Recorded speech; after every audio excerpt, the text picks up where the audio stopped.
আজকে তোমাদেরকে দেখাবো হাতে কসলানো পেঁয়াজ মরিচ কাঁচামরিচ সব কিছু মশলা কসলিয়ে মলা মাছের চচ্চড়ি কীভাবে আমাদের বিক্রমপুরের মানুষরা করে সেটাই তোমাদের দেখাবো। এটাকে বলে হাতে মাখানো মাছ। তো যাই হোক, আজকে আমি কীভাবে রান্না করলাম সেটা দেখাবো। তো আমি সব কিছু উপকরণগুলো তোমাদের দেখিয়ে নিলাম। তো আসসালামু আলাইকুম আমার ভাই বোনেরা। তো দেখো আমি কিভাবে তোমাদের জন্য রেডি করছি। প্রথমে দেখো আমি বেশ খানিকটা পেঁয়াজ কুচি নিয়ে নিয়েছি, এখানে দেখেছো। তারপরে এখানে আমি দিয়ে দিব যে শুকনো মরিচের গুঁড়া, একটু বেশি করেই দিলাম, সামান্য পরিমাণ। তো তোমাদের যতটুকু লাগে ততটুকুই দিবা। আর আমি একটু হলুদের গুঁড়া দিলাম, হলুদের গুঁড়াটা একটু কম দিতে হয় গুঁড়া মাছের মধ্যে।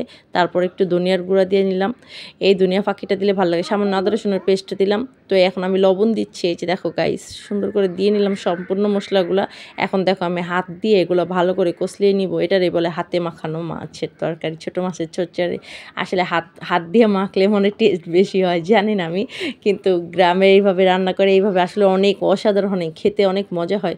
তো গাইস দেখো আমি কষলিয়ে সুন্দর করে তারপরে চটকে নিয়ে তারপরে এখানে আমি তোমার গিয়ে সয়াবিন তেল দিয়ে দিলাম, যেটা রান্নার তেল, সেটাও মিক্স করে নিচ্ছি।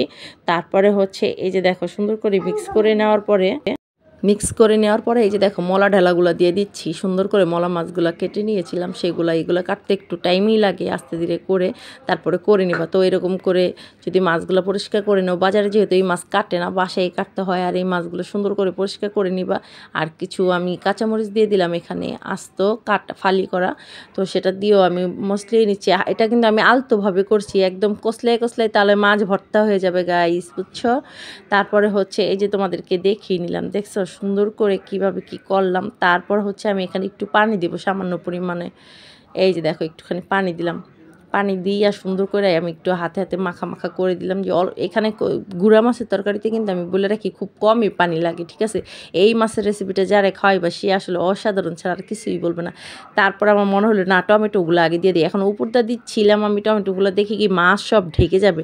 তো আমি একটা কাজ করলাম, তোমাদেরকে বলতেছি গাইস। এই যে দেখো আমি টমেটোগুলো দিয়ে আস্তে আস্তে কইরা মাছগুলো এখন এখান থেকে বেছে তুলে নিয়ে আবার উপর দিয়ে দিলাম। কারণ কি, মাছগুলো যদি নিচে চলে যায় তাহলে দেখবো না, মাছ যখন চামচ দিয়ে নিব কেটে যাবে। তো সেই জন্য আমি মাছগুলো উপরে দিয়ে দিলাম। এই যে দেখো সুন্দর করে টমেটোগুলো নিচে চলে গেল, মাছগুলো উপরে চলে আসলো। ঠিক আছে গাইস, তো তোমরা এইভাবে করবা। এভাবে করে সুন্দর করে হাত দিয়ে, আর খুব কম পরিমাণে মরিচ পাখিটা দিবা, কিন্তু হলুদটা খুব কম দিবা। গুঁড়া মাছের মধ্যে মলা ডালার মধ্যে দিতে হয়। তারপরে এই যে দেখো সুন্দর করে এখন আমি এই যে দেখো বলক চলে আসছে। এখন আমি আরও 4-5টা কাঁচামরিচ দিয়ে দিলাম এখানে।